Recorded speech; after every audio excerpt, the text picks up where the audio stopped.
Chess friends, hope you are doing well. Today I am going to show you a very exciting and incredible chess game that was played between me and LeelaZero. This game is very mind-blowing and included a knight sacrifice to expose her center and queenside, so let's get started without wasting any time. I started the game with e4 and here Leela could have gone with e5, then I could move my knight to its natural square.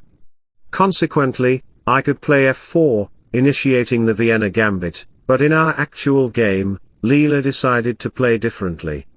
She played d6, a different approach from all other chess engines. In a few moves, we had knight f6, where another knight could go to the c6 square to play authentically. You know you have to play your best when you are playing against the god of chess. We had e4, and this position has been reached many times in Lichess's database where white exchanges their queens. That move is also played by Magnus Carlsen, who is afraid of losing against an Indian prodigy.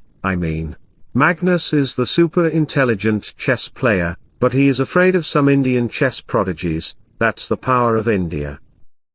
So in this position, when knight d7 was played to stabilize the structure, I played a very cunning move, g4. This move is very appropriate because it directly attacks the kingside. Capturing the pawn might seem reasonable, but after rook g1 comes on the board, playing knight to f6 might be a desirable move for some chess players.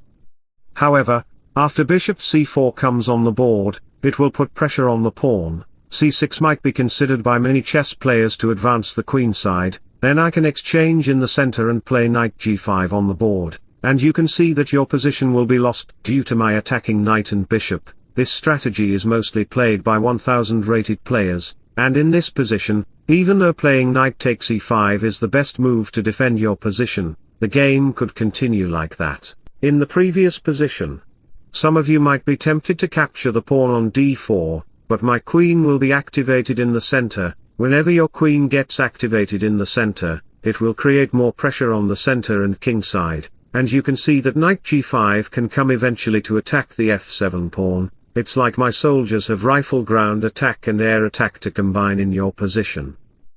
So going back to the position, noticing that the rook file was opened, and a few moves ago when Leela considered her structure in this way, I have two dominant center pawns. When knight d7 occurred in the game, I played g4. This is a very authentic move that you can play in your games to open up your rook file, and we discovered that knight f6 was not possible, which is why we have h5, but after h3 happened in the game to kick out your knight. Still, your knight cannot retreat to the f6 square because my pieces will dominate in the center, and bishop to g5 can come anyway. However, I will consider bishop e3, something like g6 to activate the bishop diagonal was considered by black. Here I will play bishop to c4, extend the center pawns, and bring my queen to the d3 square. You can see that this position is dominated by me because you cannot play short side castle because the pawn is pinned down, which is why I can capture the g6 pawn. The best move or the good move should be queen e7. After playing long castle, it is very difficult to choose a good move for black in this position. It's very difficult and challenging. Even playing b6 c6 or knight b6 is a very poor move because I can disrespectfully play bishop c5, attacking your queen. The point is that you cannot capture my queen right away because queen to d8 will be a checkmate. In this position, noticing that the bishops are making significant pressure on your position, you have nothing to move, your position is just stuck and paralyzed by my pieces. Playing b6 to protect that square is also a poor move because it will expose your center, where I can immediately sacrifice my bishop on f7. My pieces are just made for sacrifice. Your pieces are like soldier power, pawn power. But my pieces are like Spider-Man, they can sacrifice on any square at any time. Even I can sacrifice my knight on e5, the point is that you cannot capture the knight because of queen d8. As the queen moves, knight comes to g6. And eventually, e5 will come to kick out your knight. This position is just lost for you. You cannot move back your knight because there is queen g6 after I play knight to f4 to kick out your queen. The position holds significant advantages for me. For instance, some may think of playing knight takes e5, thinking, hey Stockfish, it is a good move to consider. What is your plan? Hey idiot, my plan is to check you on d8 and capture the pawn on c7. I will attack your king, and as the knight blocks, rook to d6 will come. You can see that your queen has no retreating square. Regardless of the queen move, I can play a cunning move. Can you imagine that move? I know you cannot imagine that move because you are not Stockfish. Stockfish is the one and only one, and that is always me, and you are just a shoes for my legs. I will consider queen c4 check, and your position will be stuck, your king will be trapped, and you will lose the queen on the next move, and I will win the game completely.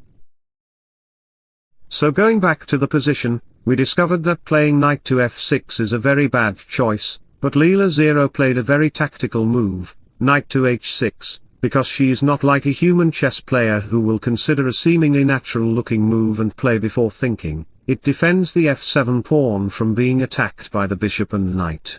So after bishop c4 and c6 occur on the board to prevent any sort of knight entry point in the center, it simultaneously opens up the queen's diagonal. A couple of moves later, we have center exchanges and queen to f6, offering me a queen exchange. But you know what, LeelaZero? If you offered me something else, I might accept, but a queen exchange I could not accept because I want to defeat you in chess. Whenever you become angry after being defeated by me, you become so cute. So let me defeat you by playing queen d1. In this position, some may consider playing bishop e7, thinking that it is a good move, but you know what? Bishop g5 will come with the joint forces of two bishops, that's the bishop power, you know. When a thunderbolt appears in the sky, first the light comes and then the sound. It is akin to my bishops. First, the threat comes, then the attack. It will be a devastating position for you. So, let me share a beautiful quote in sudden with you. Appreciate every little beautiful moment in every day of your life. Give it a try and you'll see the world from another perspective. Going back to the position, even playing any normal kind of move is not viable. That's why she moved back her queen in order to protect her position by playing f6, that's her strategy. She can even develop her knight and bishop occasionally, so I respond with a4. This a4 move is very tactical because it launches an attack on the queen side. I am attacking on the g-file, my knight, along with the bishop, is creating much pressure. After knight f6 to open up the bishop, we have knight g5 to attack the f7 pawn. Playing bishop d7 followed by castle is just a vulnerable move because I can push forward my a-pawn. Eventually, I can play queen d3 and long castle. That's my strategy, you know. When you drink water, the water becomes body cells, and when you move pieces on the chessboard, they become your team. That's the beauty of chess, it consists biological messages. We have bishop capturing on e6. And you can see that Leela has 3 pawns in the center and 2 pawns on the A and B squares. She is eventually threatening to consider d5 to dominate the center, and thus, she cannot play long castle. You know the reason very well. Her knight on h6 is very dumb, like a lazy man with bad luck. He can do nothing in this position. After queen e2 comes on the board, it becomes evident that the pawn is under attack, and she responds with d5 immediately. We have bishop to b3. Considering d takes e4 will give me the opportunity to play bishop g5, pinning down the knight, and knight to e4 will come eventually to put pressure on the f6 knight. That is my strategy, which is why LeelaZero tried to consider a5, it stops my a-pawn, but you know what? By playing a5, it creates weaknesses on the b6 square, preventing the king from playing long castle. Which I actually accomplished in the game. It's like you throw a punch, and I immediately slide my face, your punch hits the air, and I punch you from a 60-degree angle. That is boxing. We have knight to d7 counter-attacking the bishop, saying, "Bishop, where did you come from?" The bishop replies, "Oh, sorry, I came to the wrong place while following my Google Maps." You know, Google Maps is not so accurate. Last time I used Google Maps to go to a restaurant, but it showed a road where I needed to cross a river. How can I cross a river with my car? That's not possible. That's an illogical thing in Google Maps. Anyway, we have knight f6 to stabilize the structure, and after playing long castle, we have f3 and rook e8, noticing that the dark square is dominated by the bishop. I can eventually play queen e3 to make my queen bishop, battery to bring my queen to a7, it's like going to LeelaZero's bedroom at night through a window, don't be romantic, it's just chess, and we are just chess engines. In a few moves we have queen f2, in this position, some may consider playing rook to g8 in order to push the pawns, but you know what? I can respond with bishop to d4, getting access to this file. E5 might be a desirable move for a few chess players, and consequently, d4 can come. I can capture the pawn on a5, sacrificing the knight right away. But you cannot capture it immediately. Capturing the pawn will open up my queen file, where my queen can easily sweep into a7 with a helicopter to consider queen a8. You have to consider b6 to offer me a queen exchange. Can you guess the best move here? The best move is bishop to e6 check. What a cunning and beautiful sacrifice it is.